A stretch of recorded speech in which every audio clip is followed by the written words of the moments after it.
उसके बाद बेसिक जो है वो केमिस्ट्री के में तो मैं डिस्कस कर चुकी हूँ ऑलरेडी। केमिस्ट्री के क्वेश्चंस होते हैं। आज हम बायो के जो क्वेश्चंस हैं उनको डिस्कस करेंगे।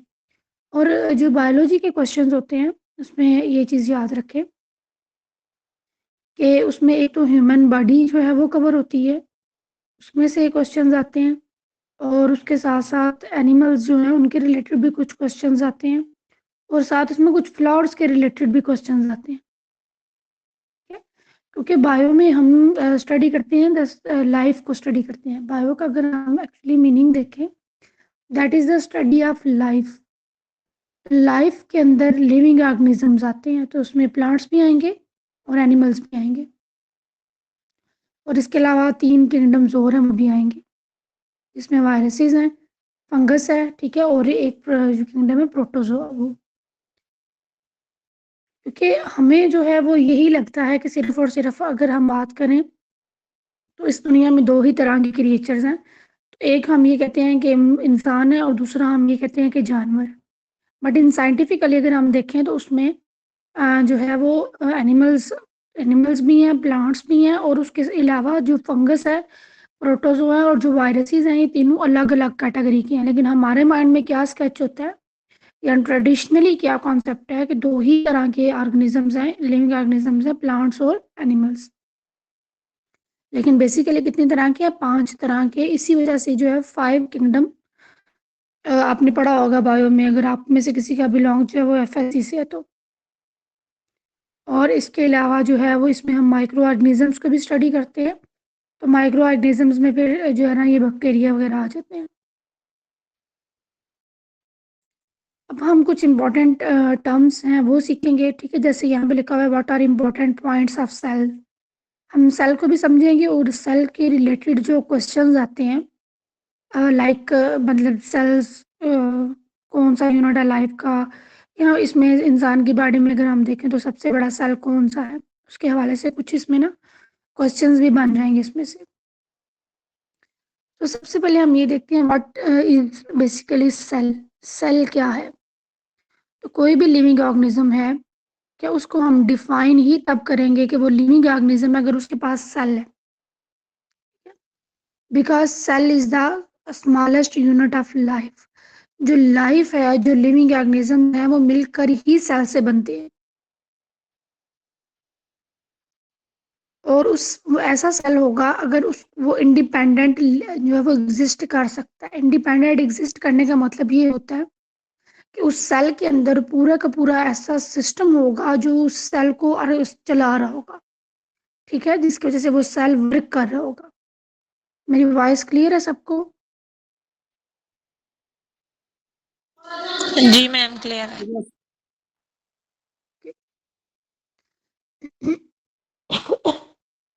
जी। वो जो एक इंडिपेंडेंट सेल होगा, फिर वही मिलकर क्या करेगा, डिफरेंट सेल मिलकर एक पूरी बॉडी बनाएंगे। अगर हम इसकी एक एग्जांपल देखें, तो अगर हम बात करें माइक्रो ऑर्गेनिजम्स की, लाइक बैक्टीरिया की बात करें या वायरसेस की बात करें, तो वो एक सेल पर मुश्तमिल होते हैं। उनकी पूरी जिंदगी, आप यहाँ पर अब ये कह सकते हैं कि उनकी पूरी बॉडी ही एक सेल पे मुश्तमिल होती है। On the other hand, if you talk about human और एनिमल्स और प्लांट्स, तो इनकी बॉडी में there are a lot of cells and a lot of types of cells, ठीक है। सेल्स भी बहुत ज़्यादा होंगे और सेल्स के टाइप्स भी बहुत ज़्यादा होंगे। तो हाँ, सेल हमने ये देख लिया कि ये क्या है, basic structural and functional and smallest unit of life है। थोड़ा सा आपको ना इंट्रोडक्शन के लिए, थोड़ा सा आपकी इन्फॉर्मेशन के लिए आपको ये बता दूं कि जो सेल होता है उसके अंदर ऑर्गेनेल्स होती हैं, सेंटर में एक न्यूक्लियस होता है, और न्यूक्लियस के अंदर डीएनए होता है। सो बेसिकली वो सेल सारा कैसे काम करेगा और उसकी सारी की सारी जो फंक्शनिंग है, that all depends upon nucleus, DNA, sorry nucleus नहीं बल्कि डीएनए पे डिपेंड करेगी। क्योंकि न्यूक्लियस वो ऑर्गेनेली है जिसके अंदर डीएनए होता है, ठीक है। और सेल्स के पास डीएनए एक जेनेटिक मटेरियल है। अब कोई भी चीज़ हम जैसा कि हमने ये कहा कि कोई भी लिविंग ऑर्गेनिज्म तब लिविंग होगा जब उसके पास क्या होगा, सेल होगा। सेल कैसा होगा, इंडिपेंडेंट होगा। और कोई भी सेल इंडिपेंडेंट तब होगा जब उसके पास जेनेटिक मटेरियल होगा। क्लियर है यहाँ तक सबको? Yes ma'am. जी और जो जेनेटिक मटेरियल होता है किसी भी, जब हम, क्योंकि हम लिविंग ऑर्गेनिजम्स की बात कर रहे हैं, जो कि हम जनरल साइंस पढ़ रहे हैं, इसमें हम बायोलॉजी को डिस्कस कर रहे हैं, तो इसमें हम लिविंग ऑर्गेनिजम्स को डिस्कस करेंगे। अब जो जेनेटिक मटेरियल होता है जितने भी लिविंग ऑर्गेनिजम्स हैं उनके अंदर, वो दो तरह का होता है, या वो डीएनए होता है या वो आरएनए होता है। अब ये बेसिकली जो जेनेटिक मटेरियल है, ये एक खास तरह की इंफॉर्मेशन होती है, एक खास तरह की कोडिंग होती है। अच्छा जी। अब जो सेल है यहाँ पे लिखा हुआ है कि तमाम लिविंग ऑर्गेनिजम्स में होगा, बोथ प्लांट एंड एनिमल। वही जो मैंने आपको पहले बताया कि ये हमारा एक ट्रेडिशनल कॉन्सेप्ट है कि हमें लगता है कि दुनिया में जितने भी लिविंग ऑर्गेनिजम्स हैं, दे आर और प्लांट्स और एनिमल्स, या तो वो प्लांट्स हैं या फिर वो एनिमल्स हैं। लेकिन इसके अलावा भी है फंगस, जैसे मैंने आपको बताया, प्रोटोजोआंस मैंने आपको बताया, और तीसरा मैंने आपको हाँ, एक और भी इसके अंदर आता है, फंगस है, प्लांट्स है, एनिमल्स हैं, ठीक है, फंगस है, और उसके बाद जो है प्रोटोजोआंस है। एक और भी ग्रुप है, इसके अंदर 5 है, वो अभी मेरे माइंड में नहीं आ रहा। द लार्जेस्ट, अच्छा उसमें जो 30 5 ना बैक्टीरिया का, ठीक है, पांचवा जो है वो बैक्टीरिया का आएगा ग्रुप, किंगडम, और उसके बाद जो माइक्रो ऑर्गेनिजम्स हैं उनके अंदर हम डिस्कस करेंगे वायरसेस को किंगडम्स के अंदर डिस्कस नहीं करेंगे। अब ह्यूमन के अंदर जो लार्जेस्ट सेल है वो कौन सा है? ओवम। ओवम किसको कहते हैं? एग सेल को, ठीक है। एग को जो है जब वो अकेला हो, उसका सिंगुलर क्या है? ओवम। ओवम का वर्ड हम किसके लिए यूज करते हैं? एग के लिए। और जब ज्यादा होंगे तो उसके लिए ओवा का वर्ड यूज होता है। Every square of inch of skin of human body contain about a million cells. अगर हम अपनी स्किन की बात करें बॉडी की, तो उसके एक स्क्वायर इंच पे ऑलमोस्ट आपको 1 मिलियन सेल्स मिलेंगे। इसी तरह अगर हम ब्रेन की बात करें तो ब्रेन में 30 मिलियन सेल्स होते हैं। अगर हम अपने ब्लड की बात करें तो ब्लड में 20 ट्रिलियन सेल्स है। तो दैट मीन के सेल्स क्या हैं? बिल्कुल छोटे छोटे। अब सेल्स के डिफरेंट टाइप्स भी होती हैं, ठीक है। अब थोड़ी सी मैं यहाँ पे एक्सप्लेनेशन कर देती हूँ उसकी, डिफरेंट टाइप्स कैसे होती हैं सेल्स की। जैसे यहाँ पे लिखा हुआ है the largest human cell is ovum. अब लार्जेस्ट ओवम सेल है, ठीक है। तो ये जो ओवा होगा या ओवम होगा, एग होगा, इसका साइज बड़ा होगा और ये देखा जा सकता है। ऑन द अदर हैंड अगर हम अपनी स्किन की बात करें, जिसके बारे में ये कह रहे हैं कि square inch of skin contains million of cells, तो जो हमारे स्क्वायर इंच पे सेल्स हैं, जो मिलियन ऑफ सेल्स हैं, वो तो हमें नजर नहीं आ रहे उस तरह से, बिकॉज वो क्या है? छोटे छोटे सेल्स। प्रोमिनेंट एक सर्कल हमें नजर नहीं आ रहा कि ये सेल है। इसी तरह अगर हम अपने ब्रेन की बात करें तो ब्रेन के अंदर होते हैं न्यूरॉन्स, ठीक है, उनका साइज बड़ा होता है। और ब्लड की अगर हम बात करें तो ब्लड के अंदर क्या होते हैं? Red blood cells, white blood cells और प्लेटलेट्स, उनका साइज भी कंपैरेटिवली इससे कम होता है। तो साइज की और शेप की बेस पे हम कहते हैं कि सेल्स के क्या हैं? डिफरेंट टाइप्स हैं। तो ये इस तरह से जो क्वेश्चन है वो सेल के बारे में आ सकते हैं, ठीक है। नेक्स्ट हम देख लेते हैं what are the important points of balanced diet. एक जो बैलेंस्ड डाइट आप लेते हैं, ये जो लिविंग ऑर्गेनिजम्स डाइट लेती हैं, उसको हम बैलेंस्ड डाइट कब बोलेंगे? फॉर एग्जाम्पल अगर आप खाना खा रहे हैं तो आपने खाना खाया एक टाइम का, और आपने सुबह क्या किया? आपने 2 प्लेट चावल खा ली, ठीक है, जस्ट आपने 2 प्लेट चावल ही खाए। उसके बाद आपने, मतलब उसके ऊपर आपने कोई चीज़ और ऐड नहीं की, ना आपने सालन वगैरह कुछ ऐड किया है, ना कोई आपने कोई सलाद वगैरह भी ऐड नहीं किया उसमें। आपने जस्ट क्या खाए हैं? चावल खाए हैं। उसके बाद आपने क्या किया? कोई और मीठी चीज़ खा ली आपने, फॉर एग्जाम्पल। तो क्या ये वो डाइट है जो आपकी बॉडी को रिक्वायर है? नहीं। तो जब आप हर वो डाइट लेंगे, हर वो चीज़ अपनी डाइट में ऐड करेंगे एक टाइम में, या जितने भी टाइम आप खाना खा रहे हो, जो आपकी बॉडी को चाहिए, तो वो जो डाइट होगी उसको हम बोलेंगे बैलेंस्ड डाइट, ठीक है, जिसमें सारे के सारे नेसेसरी न्यूट्रिएंट्स होंगे, और वो एक खास आप कह लें क्वांटिटी में होंगे जितने की आपकी बॉडी को चाहिए।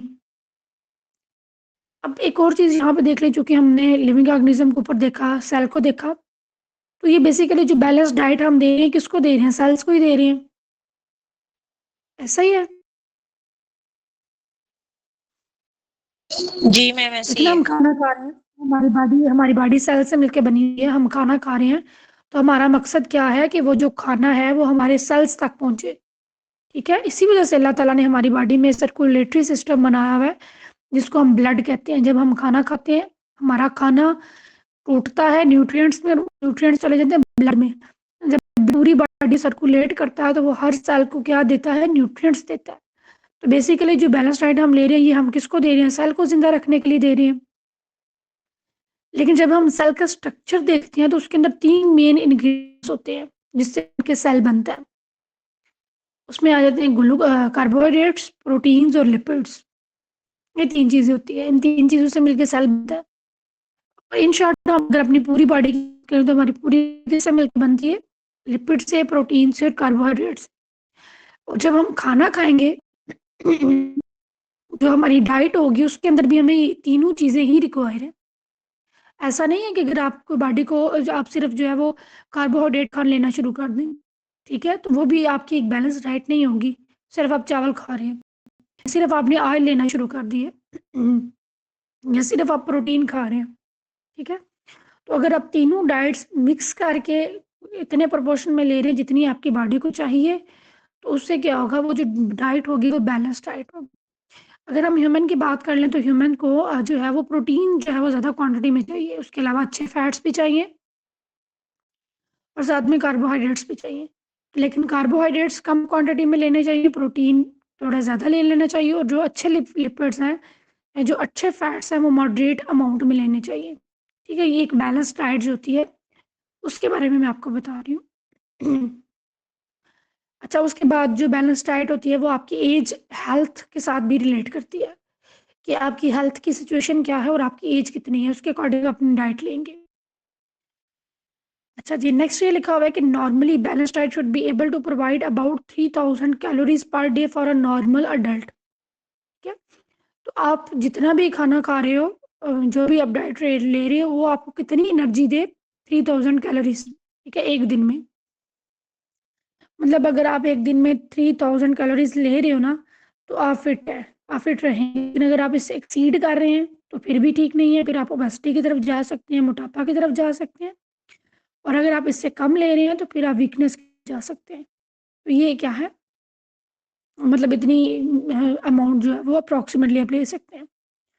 और एक बात और आपकी इन्फॉर्मेशन के लिए ऐड कर दूं कि जो फीमेल होती है, जो वुमेन है, उसको कैलोरीज जो है वो कम चाहिए होती है एज कम्पेयर टू मेल। उसकी कैलोरीज की क्वांटिटी थोड़ी कम होती है।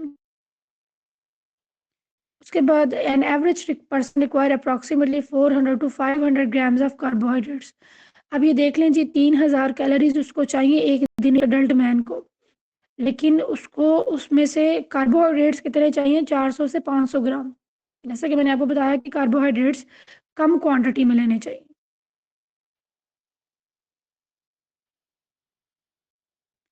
हाँ जी, अब यहाँ पे काफ़ी ज़्यादा स्टूडेंट्स बैठे हुए हैं, तो क्या आप में से मुझे कोई बता सकता है कि अगर हम carbohydrates like glucose, sugar, fructose वगैरह अगर ज़्यादा अमाउंट में लेते हैं तो उससे हमारी बॉडी पे क्या नुकसानात हो सकते हैं?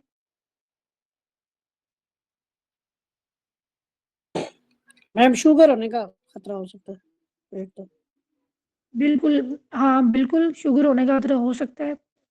तो बिल्कुल ठीक आपने आंसर किया। तो आपको क्या पता है ये जो शुगर है उसके पीछे, अच्छा, फ्रुक्टोज, कहाँ आप कभी फ्रुक्टोज आपने यूज़ किया है?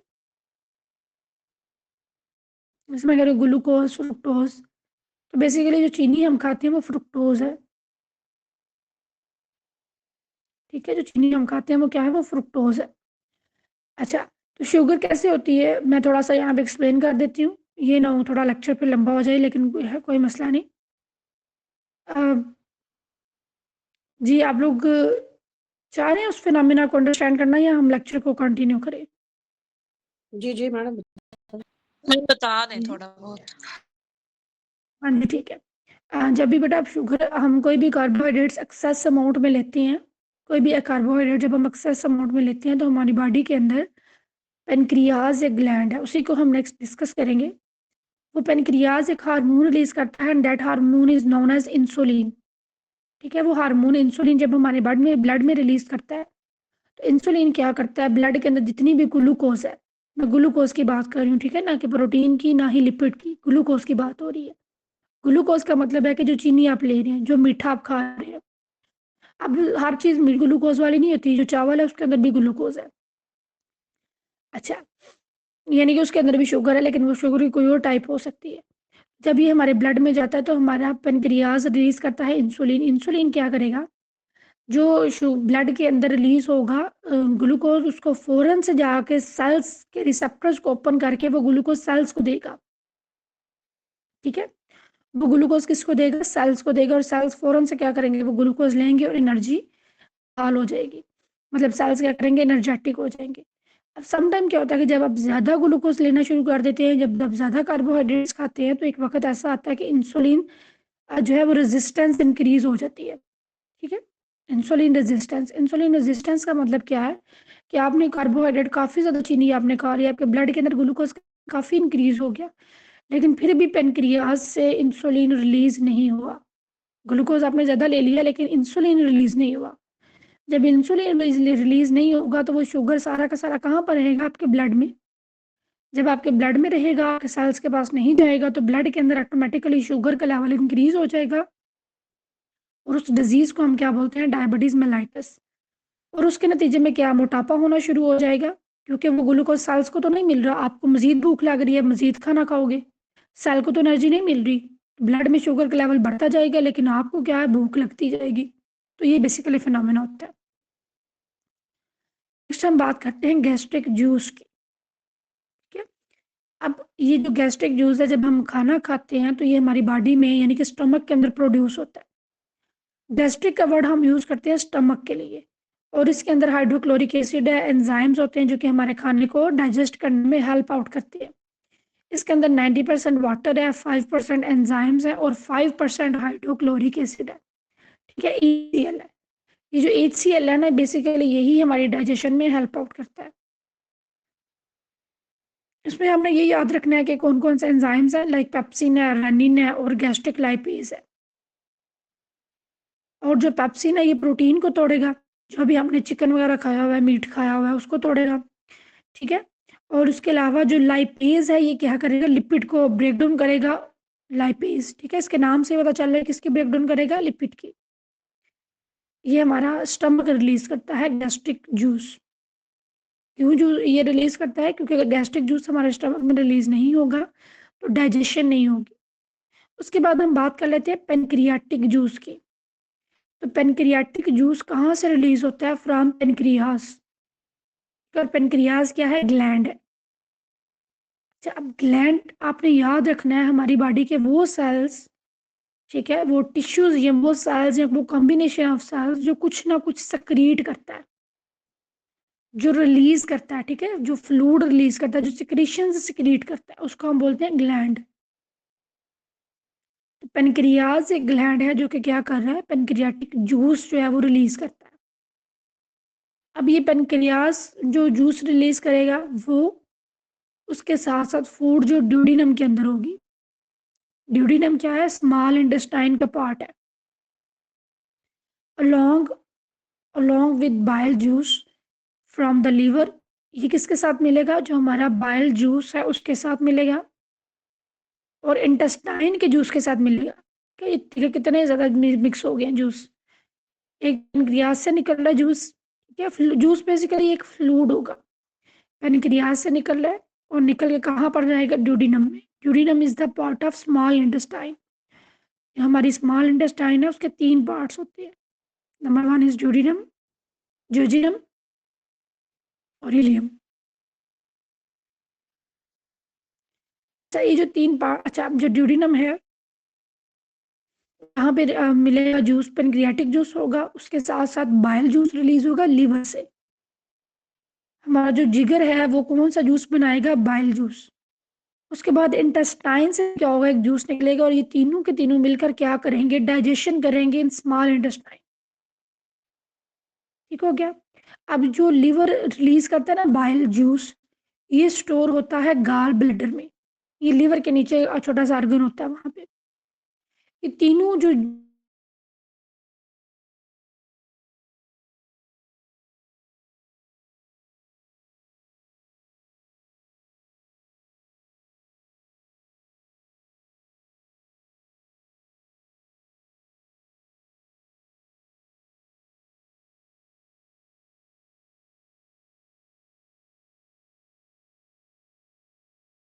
जी बच्चे, यहाँ तक क्लियर है सबको? यस मैम, क्लियर है। नेक्स्ट हम बात कर लेते हैं what are the important of glands. ठीक है, इंपॉर्टेंट ग्लैंड्स कौन से होते हैं, या फिर हम यहाँ पे जस्ट जो है ना वो ये देखते हैं ग्लैंड्स क्या होते हैं। अब मैंने ऊपर भी बताया आपको, जैसे पेनक्रियाज एक ग्लैंड है, ठीक है, वो क्या रिलीज कर रहा है, पेनक्रियाटिक जूस। तो glands are basically secreting organs. दो तरह के ग्लैंड्स हैं हमारी बॉडी के अंदर, एक होते हैं डक्टेड ग्लैंड्स और दूसरे दूसरे होते हैं डक्टलेस ग्लैंड। अब अगर आप लोगों के साथ साथ आप लोग लेक्चर नोट कर रहे हैं तो आप लोग यहाँ पे एक चीज नोट कर लें, एक होता है एंडोक्राइन ग्लैंड और दूसरा होता है एक्सोक्राइन ग्लैंड। ठीक है, एक होता है एंडोक्राइन ग्लैंड और दूसरा होता है एक्सोक्राइन ग्लैंड।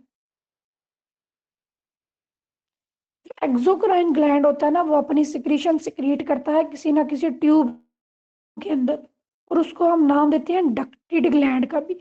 यानी कि डक्ट ग्लैंड और एक्सोक्राइन ग्लैंड सेम होते हैं।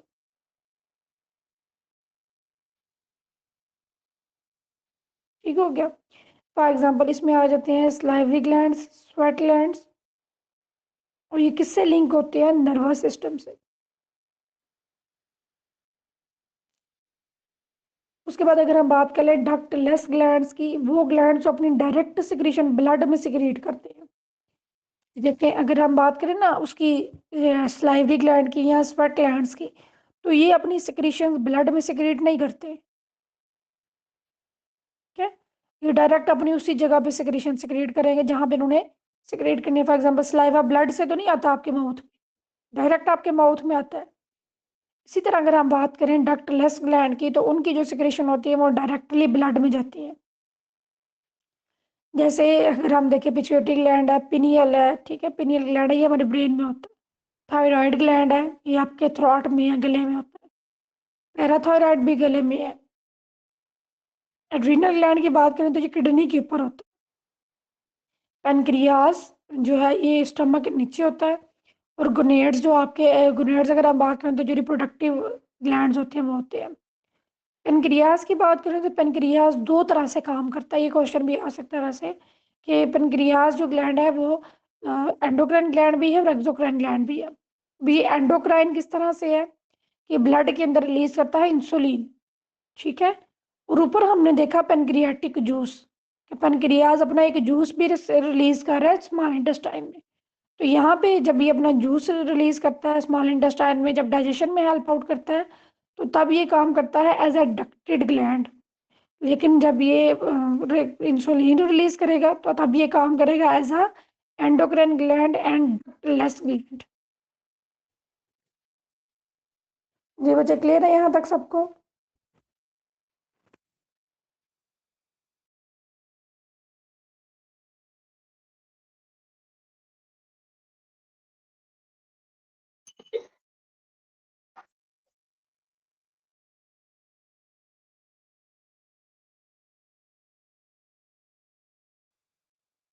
चलिए स्टार्ट करते हैं कि नेक्स्ट हम देखते हैं फैक्ट्स अबाउट ह्यूमन बॉडी। कुछ इंपॉर्टेंट क्वेश्चन है यहाँ से बन सकते हैं आपके।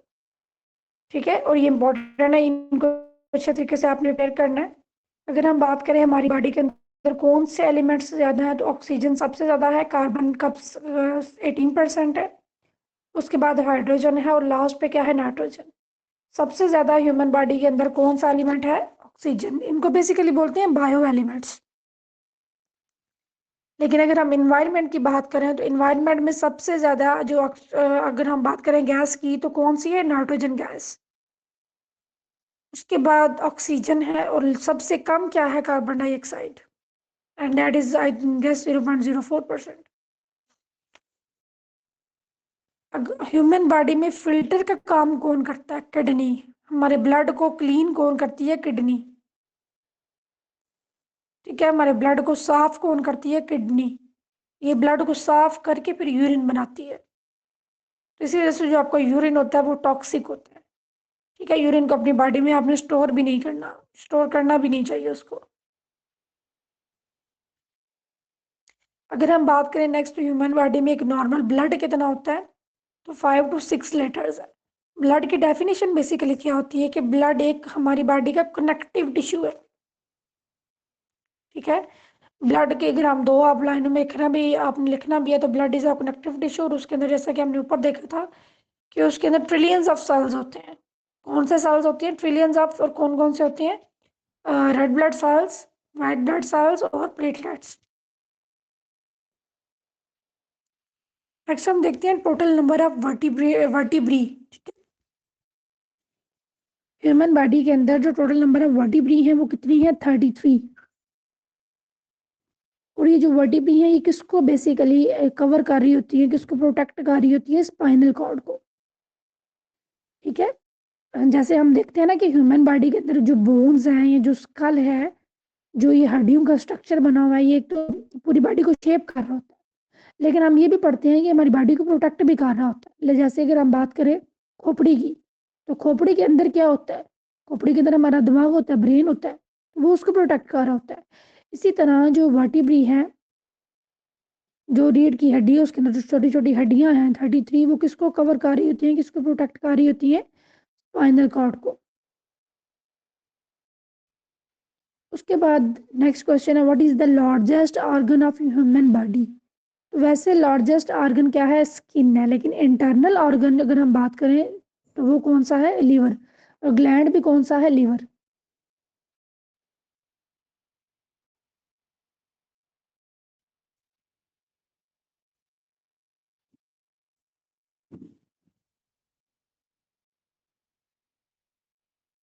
अच्छा जी, उसके बाद हम देखते हैं हार्डेस्ट पार्ट कौन सा है हमारी बॉडी का। ये है इनेमल। इनेमल बेसिकली दांतों के ऊपर जो कवरिंग होती है उसको बोलते हैं, ठीक है। आपने ये सोचा होगा कि हार्डेस्ट पार्ट हमारी बॉडी की कोई ना कोई बोन होगी, तो बोन नहीं है, बेसिकली क्या है? इनेमल है। नेक्स्ट हम देखते हैं largest cell of human body. Human body का लार्जेस्ट सेल कौन सा है? Nerve cell. नर्व सेल, जैसा कि मैंने पहले आपको बताया कि जो हमारा नर्वस सिस्टम है उसका जो सेल है उसको नर्व सेल बोलते हैं। यानी कि नर्व सेल मिलकर क्या बनाते हैं? हमारा नर्वस सिस्टम। और ये वो सेल्स होते हैं दैट हेल्प्स इन कम्युनिकेशन, जो हमारी बॉडी की कम्युनिकेशन में हेल्प करते हैं। डिफरेंट सेल्स हैं, उनके डिफरेंट टाइप्स हैं और उनके डिफरेंट फंक्शंस हैं। जैसे हमने देखा कि जो लॉन्गेस्ट लार्जेस्ट सेल कौन सा है? ये लॉन्गेस्ट सेल होगा हमारी बॉडी का नर्व सेल। अच्छा, नेक्स्ट है लार्जेस्ट बोन कौन सी है? फीमर, थाई बोन इसको बोलते हैं, ठीक है। थाई बोन जो है, फीमर, ये हमारी बॉडी की लार्जेस्ट बोन है। और अगर हम देखें तो हमारी बॉडी का सबसे ज्यादा जो वेट है वो भी यही बोन बियर करती है, ठीक है। जो मैक्सिमम हमारा वेट है वो कौन बियर करती है? फीमर। नेक्स्ट है स्मॉलेस्ट बोन। स्मॉलेस्ट बोन है स्टेपस, ये कान के अंदर होती है। और इसी तरह इसी से क्वेश्चन आपने प्रिपेयर करना है कि स्मॉलेस्ट मसल कौन सा है? स्टेपिडियस मसल, और वो इसी बोन के साथ लगा हुआ है। उसके बाद है थोरैक्स। हम बॉडी के किस रीजन को कहते हैं? जो ब्रेन के दिन बॉडी के सॉरी नेक और एब्डोमेन के दरमियान रीजन होता है उसको हम बोलते हैं थोरैक्स, ठीक है। इसमें चेस्ट कैविटी और जो आ जाएंगे लंग्स आ जाएंगे, इस रीजन को क्या बोलते हैं? थोरैक्स। नेक्स्ट क्वेश्चन है व्हाट, कितनी बोन्स है हमारे स्कल के अंदर? तो स्कल में 22 बोन्स होती हैं। 8 बोन्स जो है वो ऊपर होंगी आपके क्रेनियल बोन्स, मतलब दिमाग वाले हिस्से में को जो कवर कर रही होंगी, और 14 फेशियल बोन्स होंगी। और ये भी आपने याद रखना है कि जो स्कल होता है उसके अंदर आपकी फेस की बोन्स भी आएंगी, आपका फ्रंट भी आएगा, सिर्फ आपका दिमाग वाला हिस्सा नहीं आएगा, आपका फेस भी आएगा। नेक्स्ट है total bones in adult. Adult में 206 हड्डियां होती हैं, जबकि अगर हम छोटे जो न्यू बॉर्न बेबी होता है उसके अंदर जो बोन्स होती हैं वो 300 होती है। इसकी वजह क्या है कि कुछ बोन्स ऐसी होती हैं, जब कोई भी बेबी पैदा होता है, जब वो ग्रो कर रहा होता है तो कुछ बोन्स उसकी फ्यूज हो जाती हैं, ठीक है, जिसकी वजह से फिर जो हड्डियां बाद में काउंटिंग में आती हैं वो 206 होती हैं। उसके बाद जो चेस्ट बोन होती है उसको बोलते हैं sternum, and that is also important question. Next है pancreas. Pancreas is both exocrine and endocrine gland. जो पेनक्रियाज है वो एक्सोक्राइन ग्लैंड भी काम करता है और एंडोक्राइन भी। ये हम ऑलरेडी डिस्कस कर चुके हैं कि एक्सोक्राइन कौन सा होता है, एंडोक्राइन ग्लैंड कौन सा है। अगर किसी को कोई भी कंफ्यूजन हो तो वो इसके बारे में दोबारा क्वेश्चन पूछ सकता है। नेक्स्ट है पंप ऑफ बॉडी। हमारी बॉडी को पंप कौन सी चीज कर रही है, कौन सा ऑर्गन कर रहा है, तो वो है हार्ट। ठीक है, अगर हम हार्ट की डेफिनेशन देखें, व्हाट इज हार्ट, तो हार्ट के बारे में क्या कहा जाता है, हार्ट इज पंपिंग ऑर्गन।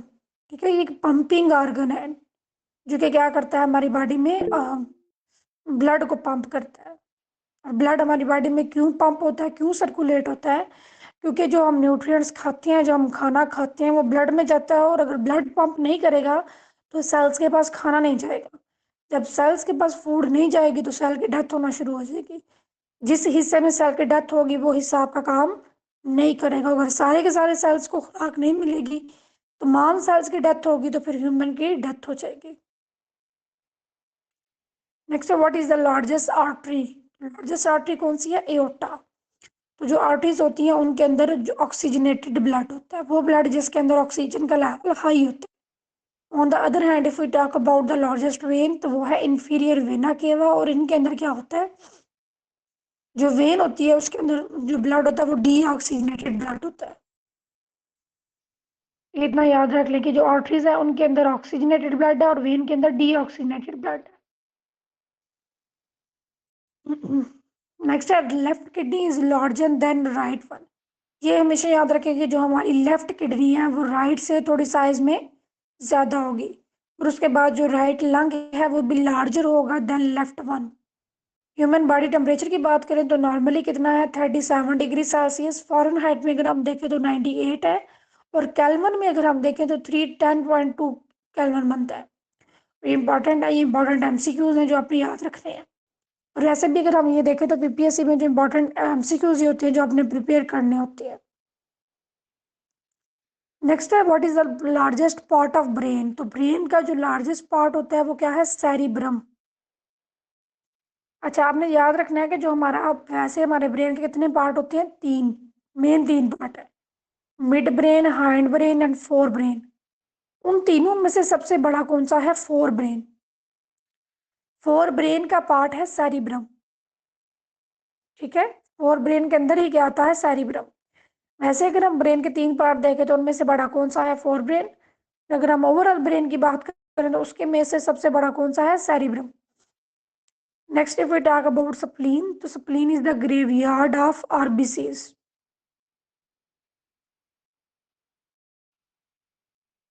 अभी ग्रेवयार्ड ऑफ आरबीसीज का मतलब कि आपने सुना ही होगा कि जो हमारे रेड ब्लड सेल्स होते हैं उनकी जो जिंदगी है वो 120 दिन होती है। और दैट इज वेरी ट्रू कि वो 120 दिन जिंदा रहते हैं और उसके बाद फिर उनकी डेथ हो जाती है। वो स्प्लीन में से गुजरते हैं और स्प्लीन में वो क्या हो जाता है, जो रेड ब्लड सेल्स होते हैं उनकी डेथ होना शुरू हो जाती है। जी बच्चे, यहाँ तक क्लियर है सबको। मैम जी जी मैम। स्प्लीन क्या है? जी मैम स्प्लीन क्या है, कोई ऑर्गन या कोई ऐसे मतलब टर्म है ये? नहीं नहीं, ये हमारी बॉडी ऑर्गन होता है, ऑर्गन है ये। ठीक है, ये ऑर्गन है। जैसे आपने देखा ना पेनक्रियाज है, ठीक है, इसी तरह ये भी एक ऑर्गन है। और एक और चीज़ भी याद रखें यहाँ पर आपकी इंफॉर्मेशन के लिए कि हमने ये देखा कि स्प्लीन जो है वो ग्रेवयार्ड ऑफ आरबीसीज है। जो रेड ब्लड सेल्स होते हैं वो 120 दिन जिंदा रहते हैं।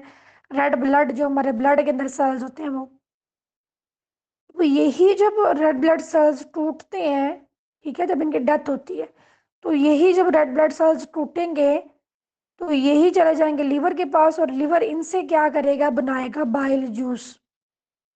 और वही बाइल जूस हमारे गाल ब्लैडर में स्टोर होगा। गाल ब्लैडर भी एक ऑर्गन है, ठीक है, छोटा सा ऑर्गन है जो लीवर के नीचे होता है। तो वही गाल ब्लैडर फिर क्या करेगा, वो जूस रिलीज करेगा, तो जो हम खाना खाएंगे वो हजम होगा। तो ये देखें कि अल्लाह ताला ने किस तरह का सिस्टम बनाया हुआ है। रेड ब्लड सेल्स हैं, उनकी डेथ होगी, उनका जो वेस्ट मटेरियल होगा वो लीवर में जाएगा। लीवर उससे जूस बनाएगा, वो जूस स्टोर होगा, वो जूस हमारे स्टमक में रिलीज होगा, सॉरी स्मॉल इंटेस्टाइन में रिलीज होगा। फिर हमने जो खाना खाया वो वहां पर क्या होगा, हजम होगा। और वो खाना अगेन कहाँ पर चला जाएगा, हमारे ब्लड में, और फिर ब्लड से पूरी की पूरी बॉडी में।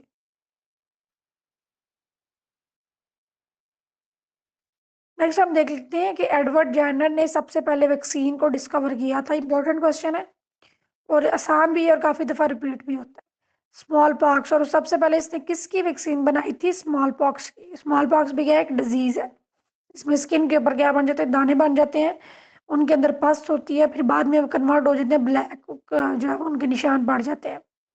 और स्मॉल पॉक्स के बारे में ये कहा जाता है कि ये वाली जो डिजीज़ है ये ऑलमोस्ट पूरी दुनिया से ख़त्म हो चुकी है। इसके बारे में कहा जाता है, लेकिन ऐसा नहीं है, ये अभी भी कुछ नहीं, अभी हाँ बिल्कुल स्मॉल पॉक्स है वो ख़त्म हो चुका है। ठीक है, ये कहा जाता है कि ख़त्म हो चुका है पूरी दुनिया से। एक और डिजीज़ है पोलियो की। अगर हम बात करें ना पोलियो की, तो वो काफ़ी ज़्यादा जो डेवलप्ड कंट्रीज़ हैं उनमें से वो ख़त्म हो चुका है, लेकिन जो थर्ड वर्ल्ड कंट्रीज़ हैं लाइक पाकिस्तान, इसके अलावा कुछ और कंट्रीज़, उनके अंदर अभी भी उसके कुछ ना केसेस हर साल रिपोर्ट होते हैं।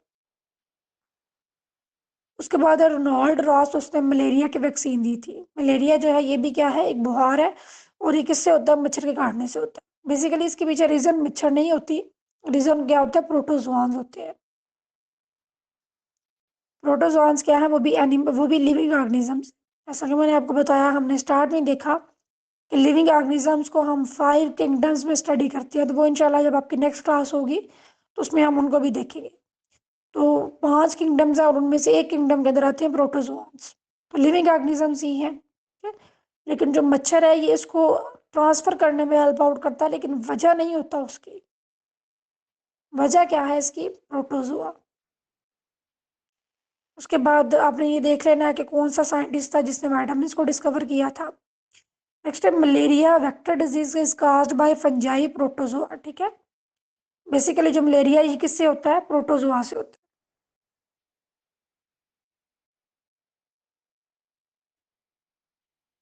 लेकिन ये स्प्रेड किसके जरिए होता है? एनोफिलिस फीमेल के जरिए, मच्छर के जरिए। फर्स्ट पोलियो वैक्सीन किसने दी थी? जोनास साल्क ने इंजेक्शन इसने लगाया था, और अल्बर्ट साबिन ने ओरल वैक्सीन दी थी।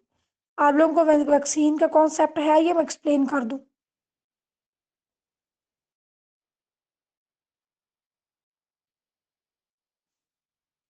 जी बच्चे, जी वैक्सीन मैम, वैक्सीन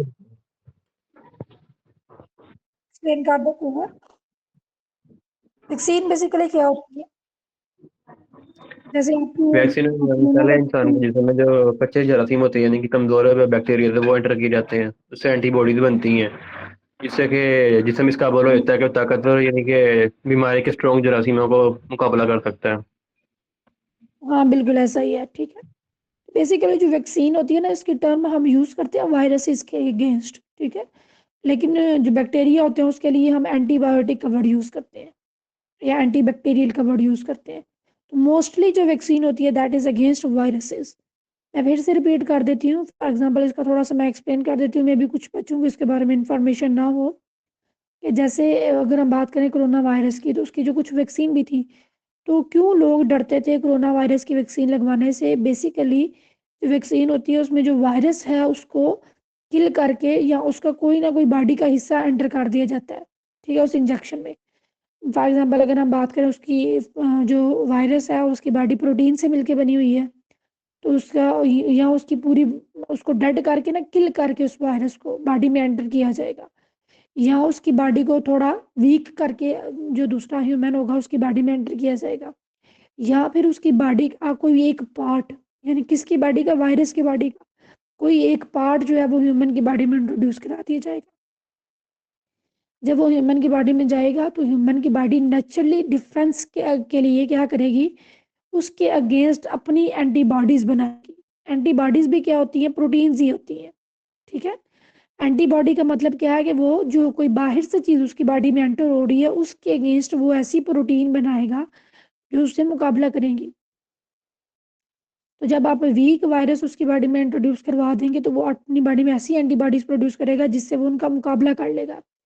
जब एक दफ़ा वो उसका मुकाबला कर लेगा तो उसकी इम्यूनिटी इतनी स्ट्रांग हो जाएगी कि नेक्स्ट टाइम अगर वायरस भी उसकी बॉडी पे अटैक करेगा तो वो उसका मुकाबला कर लेगा। तो फिर इस तरह से वो जो इंसान है वो बच जाता है। लेकिन अगर फॉर द फर्स्ट टाइम किसी की बॉडी में वायरस एंटर हो जाता है, वो इतना ज़्यादा इम्यून नहीं है, उसकी इम्यूनिटी इतनी स्ट्रांग नहीं है, या उसकी बॉडी का डिफेंस सिस्टम इतना स्ट्रांग नहीं है, तो उसकी डेथ हो सकती है।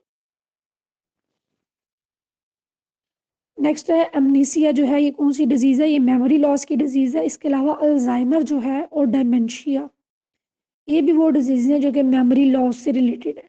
ठीक है, और कैंसर क्या है? Cancer is the uncontrolled proliferation of abnormal cells. Cancer भी दो तरह से होता है, दो तरह का होता है। एक वो होता है जिसमें एबनॉर्मल सेल्स जो हैं वो ग्रो करते हैं, और एक वो होता है जिसमें नॉर्मल सेल ग्रो करते हैं। जिसमें नॉर्मल सेल ग्रो करते हैं वो इतना ज़्यादा खतरनाक नहीं होता, ठीक है।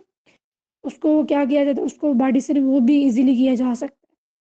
ऑन द अदर हैंड जिसमें एबनॉर्मल सेल्स होते हैं, क्योंकि वो डेंजरस सेल हो चुके होते हैं, उनको कंट्रोल नहीं किया जा सकता, उनको ज़्यादा न्यूट्रिएंट्स चाहिए होते हैं, ठीक है, वो अपने आप को मॉडिफाई कर लेते हैं। अगर आप उनके लिए कोई केमिकल भी खा रहे हैं, लाइक कीमोथेरेपी भी यूज़ कर रहे हैं, उनको मारने के लिए केमिकल भी यूज़ कर रहे हैं, मेडिसिन भी खा रहे हैं, तो वो सेल्स नहीं मरते इतनी आसानी से। क्यों? क्योंकि वो एबनॉर्मल हो चुके हैं।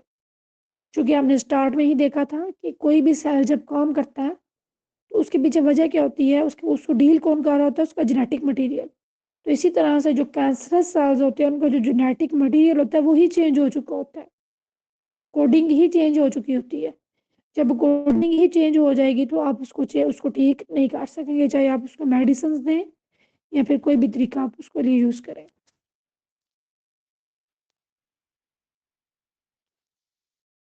जी बच्चे, क्लियर है यहाँ तक सबको? जी मैम। नेक्स्ट हम देख लेते हैं इन्वायरमेंटल पोल्यूशन के हवाले से कुछ questions. Which is the main cause of ozone depletion?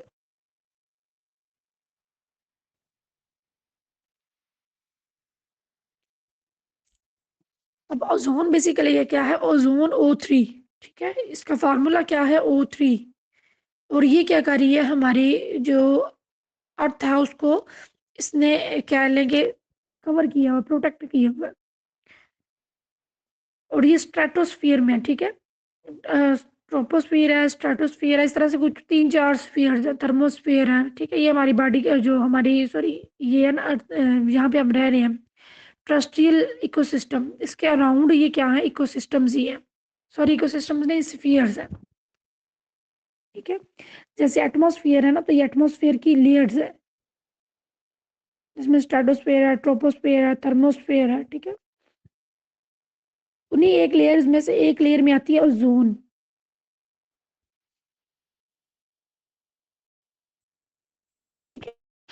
मैंने आपको बताया ना,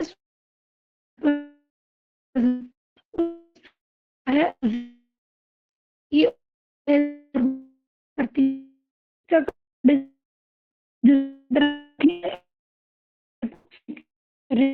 को नींद से चिंता करने से रोकती है, प्रोटेक्ट करती है, अभी कह सकते हैं।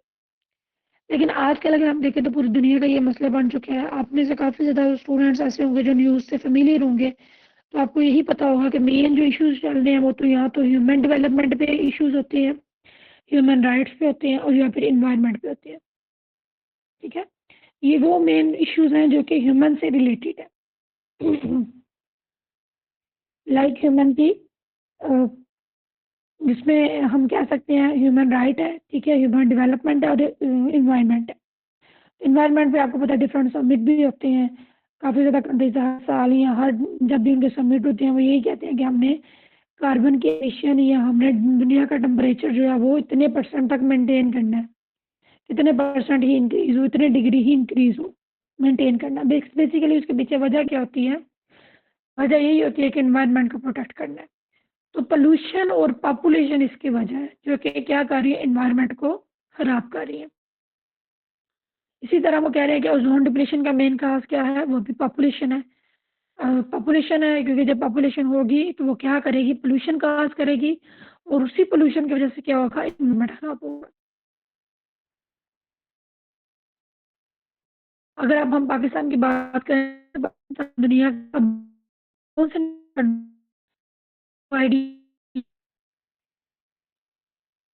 फिफ्थ लार्जेस्ट कंट्री है ये पॉपुलेशन के हवाले से।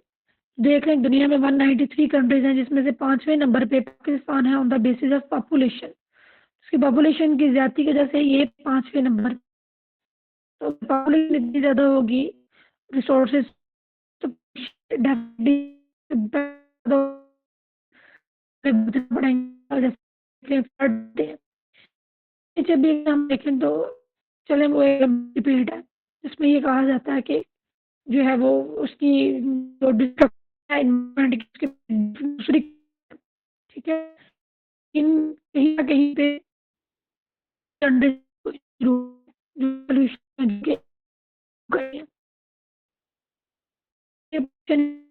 एयर पोल्यूशन किस वजह से होती है, पोल्यूटेंट्स की वजह से होती है। अब वाटर बोर्न डिजीज कौन सी होती है? कोलेरा, डायरिया है, टाइफाइड है, ये सारी डिजीजेज हैं, वाटर बोर्न भी है और माइक्रो भी पोल्यूटेंट से होते हैं। माइक्रो ऑर्गेनिजम्स ये डिजीज काज करते हैं। अब माइक्रो ऑर्गेनिजम्स जो हैं वो ऑर्गेनिजम्स होते हैं जो आम आंख से हम नहीं देख सकते। ये पानी के अंदर भी हो सकते हैं, हवा के अंदर भी हो सकते हैं, ठीक है, लेकिन कुछ जो है वो हवा के अंदर डिजीज काज करेंगे, कुछ पानी के अंदर डिजीज काज करेंगे। फॉर एग्जाम्पल इसकी एक अच्छी सी एग्जाम्पल है, जैसे कोरोना वायरस था। तो कोरोना वायरस कैसे फैल रहा? वो तो हवा में भी था, ठीक है, हवा में इस तरह से, मतलब हवा में अगर कोई आपके करीब है इंसान जिसको वायरस है, वो सांस ले रहा है या आपको से टच हो रहा है, तो वो वायरस आप में ट्रांसफर हो रहा था। तो उसका मोड ऑफ ट्रांसमिशन क्या था? मतलब कि वो कोई स्पेसिफिक ये नहीं था कि आप नहीं पिएंगे तो वो आपकी बॉडी में जाएगा। अगर वो बंदा आपको टच कर रहा है, आपके सामने सांस भी लेगा, तो वो वायरस आप तक पहुंच सकता है।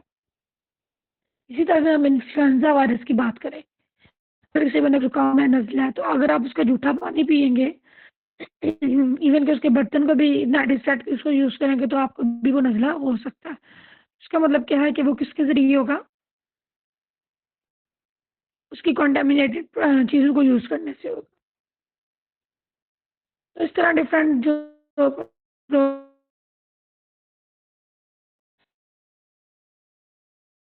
Type of environment